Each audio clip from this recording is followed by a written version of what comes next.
শেখ হাসিনাকে বাংলাদেশ প্রত্যর্পণের অনুরোধ বা দাবি যে আসবে তা প্রায় নিশ্চিত ছিল। অবশেষে শেখ হাসিনার ভারতে প্রবেশের ঠিক 4 মাস 18 দিন পর সেই অনুরোধ পৌঁছাল। সাবস্ক্রাইব করুন আর নতুন ভিডিও দেখতে বেল আইকনে ক্লিক করতে ভুলবেন না। গত 23শে ডিসেম্বর সকালে দিল্লির চাণক্যপুরীতে বাংলাদেশ দূতাবাসের পক্ষ থেকে একটি নোট ভার্বাল ভারতের পররাষ্ট্র মন্ত্রণালয়ে পাঠানো হয়।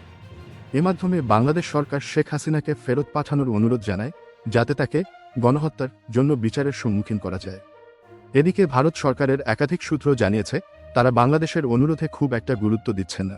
তাদের মতে বাংলাদেশ সরকারও এই বিষয়টি খুব সিরিয়াসলি নেয়নি।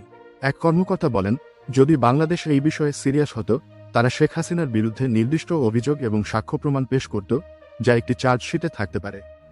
ভারতীয় কর্তৃপক্ষ মনে করেন, বাংলাদেশ সরকার তার জনগণকে দেখাতে চাইছে যে তারা ভারতের কাছে অনুরোধ জানিয়ে দিয়েছে এবং এখন বল ভারতীয় কোর্টে।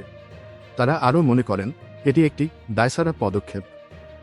ভারতের প্রত্যর্পণ আইন অনুসারে কোনো দেশ ভারতকে তার নাগরিক ফেরত চাইলেও তাকে অবশ্যই ফেরতযোগ্য অপরাধে অভিযুক্ত হতে হবে।